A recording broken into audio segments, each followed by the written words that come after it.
While David's setting up, I'd like to thank David and the board for inviting me to present today. I just thought I'd clear up the enable situation. MAS from 1 July this year hasn't been involved with providing services for NDIS participants in the daily living or mobility space. So anyone who has an NDIS plan currently is not receiving a service or is assisted by MAS apart from continence. So for this group of people, anyone with a wheelchair, etc., is really going to come back to yourselves for any service requirements or any additional work requirements. With regards to MAS, I'm not going to touch on a huge number of areas regarding what a lot of the presentations have been about so far. I'm going to be talking about what's going to happen with MAS. And currently, I think one of the questions at the front of everybody's mind is, since NDIS has taken over a fair portion of the business that exists, is MAS still needed? And if so, or if not, why? Basically, the case has always been that more than 2/3 of MAS clients have been people over the age of 65. So when you look at the people with disabilities that are eligible for NDIS, aged under the age of 65, there's actually been a very small portion of the business. MAS in total has about a bit over 360,000 clients across the state, and the number of clients we lost to NDIS is 11,000. So that gives you some idea of the impact that NDIS has actually had on the total MAS business. Now, one of the things I'll show you is quite a few graphs, and they are from the Australian Bureau of Statistics or from the Queensland Government. Don't hold me to account on the numbers, because those numbers are not my numbers, because you will see that between different graphs, the numbers do vary. I don't know if this is going to be put onto the website, but if it is and you do analyse it, don't hold me to account for the actual numbers. You can see those on the ABS website or the references that I have for the Queensland Government. Now, one of the key things that I think we're all aware of is that when we all come into this world, most of us are quite healthy and active. And most of us are able to do a lot of things, play sports, etc. And this actual graph shows the disability by age group. And this is from the 2015 census, and these are the results for Queensland specific. So as we know, when we retire, and the retirement age was 65, people who are fortunate enough to retire before then get into the game a lot sooner and obviously have the means to support themselves. But most of us are quite healthy when we retire at 65. So the types of disabilities that are recorded on here are things that aren't high level, and I'll go into that with a little bit more detail. But the area that's going to affect MAS going forward is the area from the 65 and up. So when you look at the percentages of disability per the age group, they're the areas we're usually helping out with. And the key things from MAS post-NDIS is, number one, the guidelines haven't changed as yet. MAS is still providing funding for people who need help within the home environment. A key part of MAS has always been, and it's probably not highlighted to any great extent, is to enable hospital discharge. That's why we sit under Queensland Health. In addition to the hospital discharge, the intention is to try to prevent or reduce the number of admissions into hospital. So that's where things like the power drive wheelchairs, a hoist, shower commodes, other items that people need to be able to live at home, help them to live with their families and avoid admission to hospital. And this is where things like pressure cushions and pressure mattresses hopefully alleviate pressure sores, so it reduces the need for them to go to hospital for those types of items. And we all know that pressure sores and those types of things are not completely avoidable, but the items you provide, such as the pressure cushions and pressure mattresses, do contribute to minimising that risk. The same requirements exist for MAS regarding eligibility, and that is that the condition is permanent and stabilised. But apart from disability, MAS has always assisted people with a health condition. And I don't know how many of you are aware, but I'm sure most of you are, obesity itself is classified as a health condition. So that is something that actually is a concern for the Australian government and the Department of Health, because obesity is actually increasing. Now, I don't know if you're aware that the recent statistics that were produced show that 67% of Australians are classified as overweight or obese. Of that 67%, and I'm in the overweight, I hope, not in the other part, but of that 67%, 36% are actually overweight, with 31% classified as obese. So these are things that are good and bad. I mean, the government is trying to do something about reducing the obesity and overweight, and is going to be running a few campaigns. But the business side of it is, because that is growing, there is potential that people with those conditions will need more assistance. And a consequence of people who are obese, unfortunately, they do have comorbidities. And by that I mean quite a few of them might have diabetes. So an unfortunate side effect of diabetes, if people aren't keeping it under control, is that it does lead, for some people with diabetes, not all, to amputations.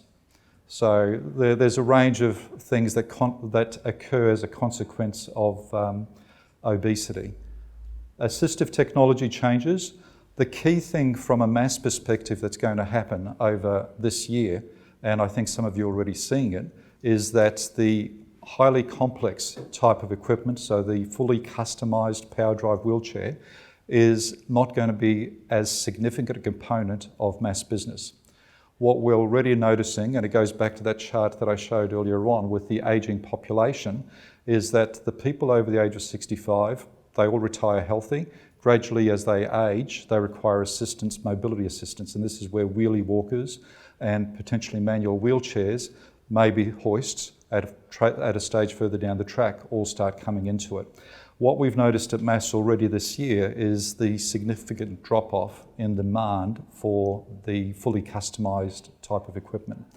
And those of you who are suppliers for MAS and the current SOA would have been involved in meetings where I actually sent a request out to everybody asking them to give us information on how long they believe it should take to supply an off-the-shelf item, an off-the-shelf modified item, and by that I mean modified with parts off the shelf, so stump support, for example, things that are ready-made that you just attach to the wheelchair, take the old one off, put the stump support on, etc. And I got the responses which will end up being used in the next SOA for MAS. But ultimately, the bulk of the business is moving to that generic off-the-shelf and off-the-shelf customised. We still obviously do have people over the age of 65 who do have complex needs, because just because NDIS has taken over the people under the age of 65 doesn't mean there aren't people over the age of 65 with a disability and complex needs. They're still there and they will still require those services. It's just that that percentage of the business has dropped off significantly. So the thing that I thought I'd share with everybody here is what percentage of the aged people are of each state's population. And I know there are people from other states here, so I thought you might find it of interest. This is back in, again, 2015 when the census was taken, and you'll recall that in 2015 we had a hiccup with the census. So in here you'll see 2015, 2016. You'll recall that the system crashed when the census was taken in 2015. They put it on hold to fix up the issues, and they called up the census again, and I think that was in early 2016. So the census was eventually completed. However, currently you see Queensland is sitting at just under 15%, and the top state is Tasmania with a percentage of age in that population. I won't dwell too long on that, but that's just to give people some idea. And one thing you probably may or may not be aware is the fastest growing demographic in Australia are people over the age of 65. So that's something you're probably not hearing too much about, and I'll talk in a bit more detail when I show you some statistics and numbers regarding Queensland.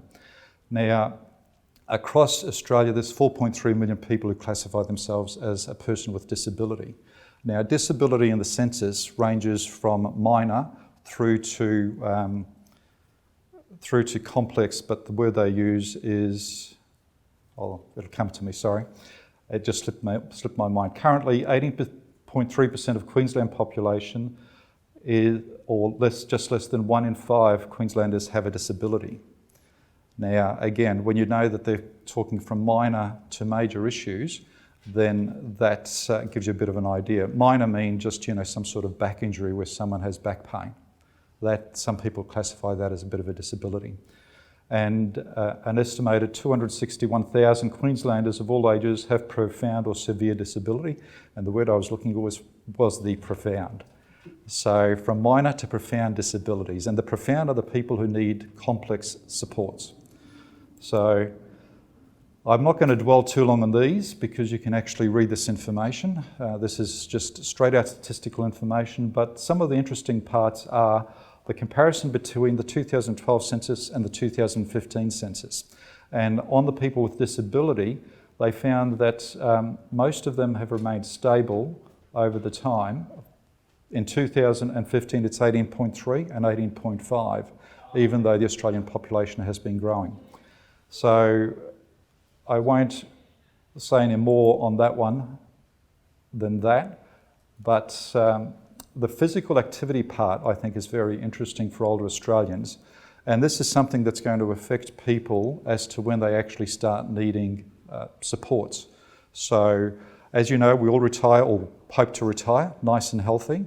And if we maintain physical activity, then we will be active for a lot longer. So the time we will need those supports, we can put that up further through physical activity.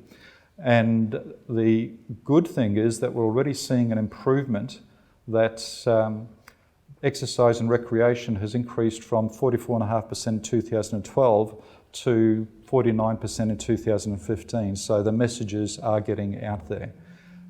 Again, I won't go through those numbers. You can easily read that information there because I want to spend more time focusing on some of the other information. This is an age-related disability. The previous one I showed you was one that I put together from the Queensland statistics. This is an age-related disability that isn't unfortunately updated often enough by the federal government or the Australian Bureau of Statistics. But it pretty well covers the key areas, and the area that I'm focusing on are the people 65 and over, and that reaffirms what you saw on that earlier graph based on Queensland. So what I'm trying to say, I suppose, is that what I showed you in Queensland with the people having a disability due to age is comparable across Australia. So those similar percentages you saw against Queensland apply right through across Australia. And the two graphs are mapping the 2003 and 2009 results, and they haven't varied that greatly. So the types of services, and this is where the classification of disability comes into it, that the Australian Bureau of Statistics captures. The types of disability vary from person to person, but most of the people who classify themselves as having a disability, just under 23% need assistance with mobility. 15% need assistance with self-care, so that'll be for your Blue Cares, your Ross Cares, those types of organisation who help them out within the home. Just under 30% need assistance with healthcare, so enteral feeding, maybe diabetes injections, those types of items that only the health care service can provide. And 37.5% of Australians aged 65 and over did not need any help performing any daily activity. That means 62.5% needed some form of help. So that is good if you're in this space, but as I mentioned earlier on, that need for assistance with disability, if you maintain being physically active when you're over 65, you can put that off for a number of years. This is the baby boomers, and I can see a few sitting in this room. and I think the odd one maybe or two that aren't classified as baby boomers. But with the baby boomers, this is just a Australian Bureau of Statistics table that I found that shows the projected population of aging baby boomers. Now, what I've done is I've populated it with the data back from the 2011/12 census, which shows the actual numbers compared to the original baby boomers forecast. So you'll see the numbers in red down the bottom are a bit higher than what the original numbers indicated. And this is where I mentioned don't hold me to account for these statistics because these aren't my numbers. The same census showed the people over the age of 65 in Queensland in 2021 would be 869,000. I can tell you we're well on the money on that because I'll show you what the actual number is for 2019 soon. The 2015/16 census, down the bottom you'll see the numbers, which originally for 2021 were 4,989. Then they moved to 5,477, just under 5.5 million. And in 2016 they dropped back to 5,301. Now, I don't know how many of you are actual Queenslanders, but if you're not, one of the reasons why that happened, as you know, after the global financial crisis, China was a huge customer of Australia. There was lots of exports, especially minerals, going off to Australia.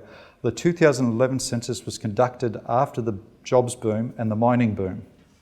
So the mining boom actually resulted in a more optimistic projection. As you know, the mining boom has dropped off dramatically, and as a consequence in the 2015 census, you can see that the numbers have dropped off for Queensland. So Queensland's population's not going to grow as much as was predicted when the mining boom was on. So, and Sam having good understanding of numbers, can understand how you need to adjust to the latest trends and readjust your forecast based on that. I thought you were going to accuse me of being a baby boomer. And I was going to say you were with the Australian Bureau of Statistics when these numbers were put together. No. But the 2016 census, you can see that the people aged over 65 dropped down to 820 from the 2011-12 census. And you can read those numbers for yourselves.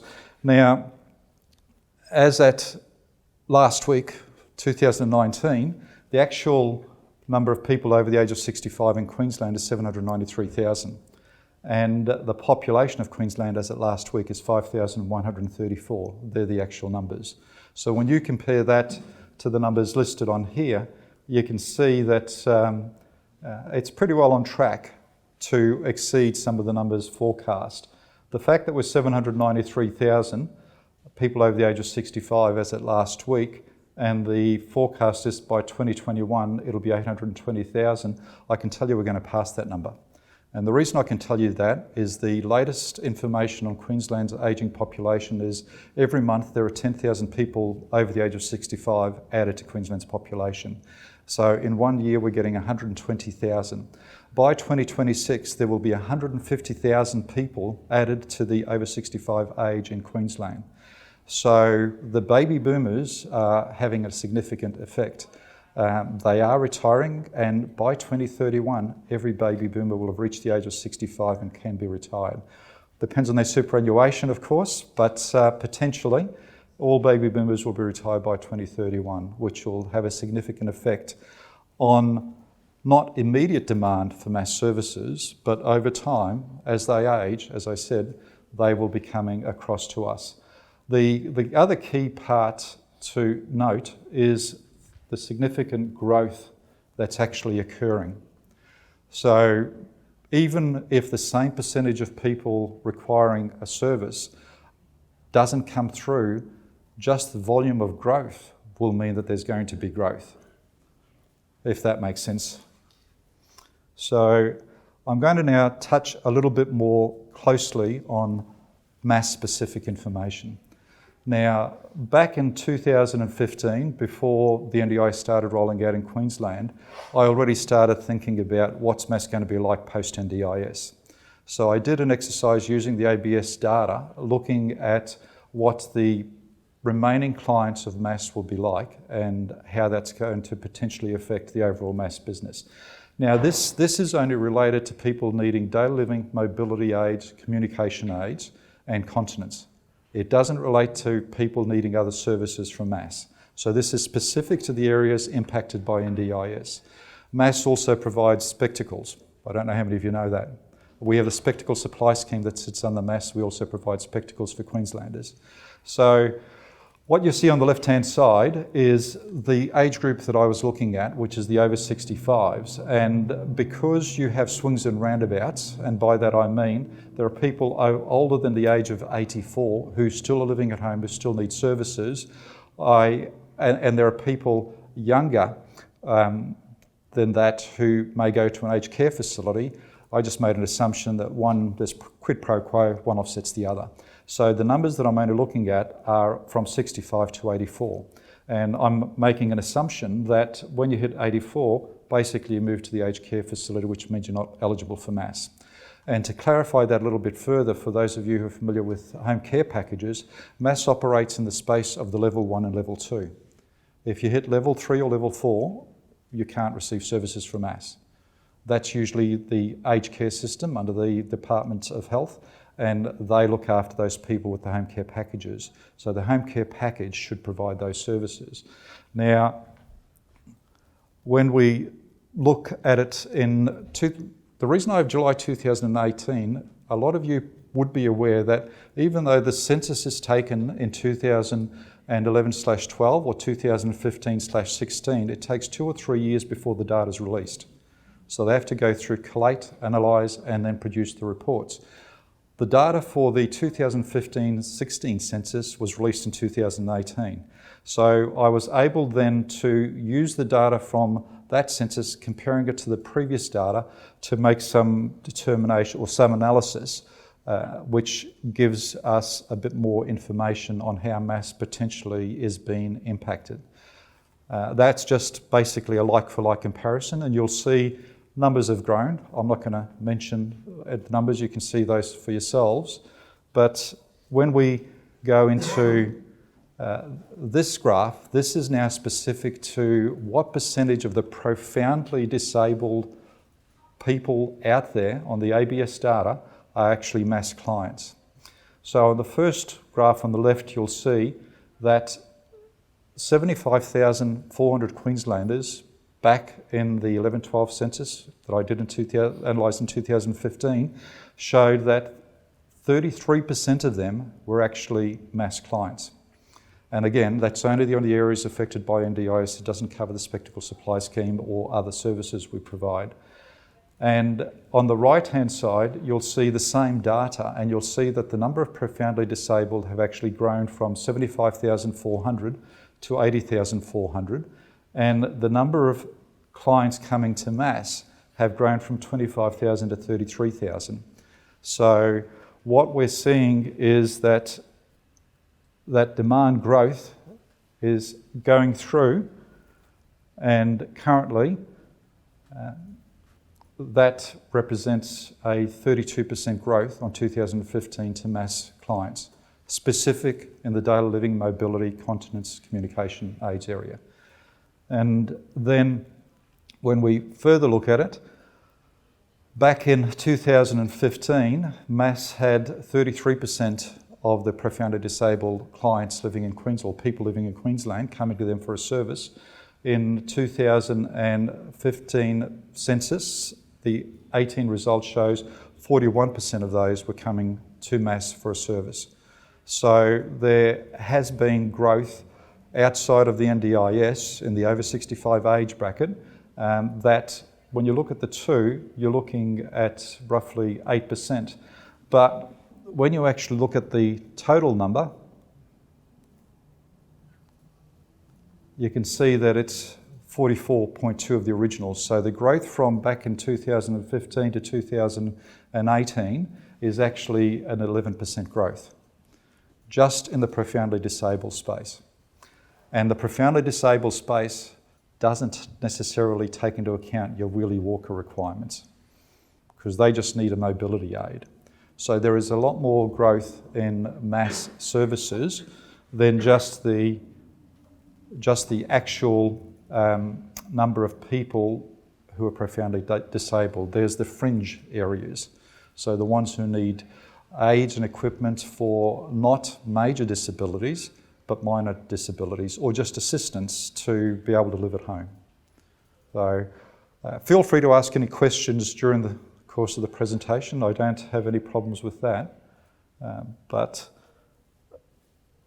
the last part is this is the Queensland Government projections of the population for Queensland. And again, it's just to give you some idea of the growth that will occur purely based on age-related disabilities. So down the bottom, I've got the various years, and then just above it is the over 65 age groups in Queensland. And I don't know how many of you have a lot of business in the aged area, but it is certainly going to be a significant component of the mass business going forward. The key things are, I won't be around to see half of that because I'll be one of the baby boomers retired and hopefully having travelling all over the place and doing the tours out back and everything else. Now, just as an aside, quick show of hands, how many people here climbed Ayers Rock? Well, that's not bad. We got 4 people, me too. So 5 before it actually shut down just recently. So I was hoping to try and climb it again when I retire, but that ain't going to happen. So I've sped up my presentation only because I've wanted to focus more on the graphs and try to explain some of them. Does anyone have any questions about the actual graphs and some of the information I presented? I think you quite pick up, you threw down the gauntlet before statistically, so why do you think the proportion of profoundly disabled over the age of 64 going to mass has increased 32%, whereas the overall population of profoundly disabled has increased 6%? Well, there are 2 reasons. One is we had KIDI and VOS, and 2 is NDIS. And I don't know how many of you are familiar, but we did the Community Aids and Equipment Assistive Technology Initiative here in Queensland for the Department of Communities. What that was for was purely for people under the age of 65 who needed equipment to access the community. And plus we did the Vehicle Option Subsidy Scheme, which was vehicle modifications for the same people. And what that did was that, surprisingly, there are a lot of people out there who really don't know about mass. And because we actually took those services on and provided those services, all of a sudden we noticed more people coming into the Spectacle Supply Scheme. We've noticed more people going in for the Continence Aid Scheme, because a lot of people out there, until they came to us, didn't know about us. So, which is surprising, because you read about and hear about the forums, how they get people with disability, get their message out through their forums. I think maybe they only have a certain number of people in each different forum, and the one that knows about mass has maxed out, but the ones that don't know about mass don't know about mass. The other thing is NDIS. And the reason I say NDIS is because all of a sudden it's in the news, it's in the media, and people are asking questions about, well, hang on a sec, I've got an issue, where can I go and get assistance? And as a result, through questions with a range of areas, they come across mass. So I think the 2 key drivers of the increase over that short period of time is the fact that mass did the KIDI and VOS program, and the introduction of and rollout of the NDIS. That helped to advertise the existence of mass out there. And contrary to what NDIS was saying previously, and at a lot of its forums, and some of them I attended, where they actually said mass will not exist after NDIS is fully rolled out. What they were meaning is mass will not exist when NDIS is rolled out for the people under age of 65 with disability, because NDIS is going to be their source for that disability. So, John, have you had, I mean, it's probably too early, but have you had people that have gone into NDIS and are now over 65 that have either chosen to move across to mass? Is there any statistics on that? We actually have people who have refused to go to NDIS and wanted to stay with MAS. And unfortunately, we had to tell people, sorry, you don't have an option. You have to go to NDIS because the state has transferred its funding.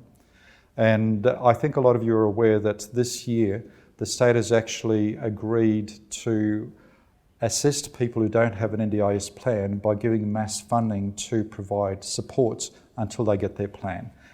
We're not getting many requests, and part of the reason for that is because we did a lot of advertising, communicated through a number of mechanisms that the NDIS is fully rolled out by 30th of June 2019, and MAS will not be available from 1 July to those people. And as a result, there was a big push. However, there still are a lot of people who haven't got an NDIS plan. And that's something I know NDIA is working on well and has increased the number of plans that are actually being generated in the last 6 months of the last financial year, but they've still got some way to go. I know from a MAS perspective, we still have roughly 1,500 of our clients who don't have an NDIS plan. And Quoles, which is the prosthetics limb service that sits on the MAS, still has 1,000 clients who don't have an NDIS plan. So it's still some way to go, but it's almost there. And I think the actual results speak for themselves, because the number of people with NDIS plan are quite significant, and for it to have been done in a 3-year period in Queensland, and longer obviously with the other states, it's quite an achievement, and they need to be commended. As I've said to my staff, I believe that the staff at NDIA are all wanting to look after and do the right thing by the people that are coming to them with disability. Unfortunately, it's like a lot of things, it takes time for these things to settle. Part of that settling is the training aspect of it, and I think we'd all agree that they've come a long way, but there's still a little bit more training required in that space. So I think NDIA is doing a great job, and hopefully they can take these last few clients before the end of this financial year, because we won't be funded at the end of this financial year, to give them a plan so that they have somewhere to go after this financial year, after June 2020. Thank you.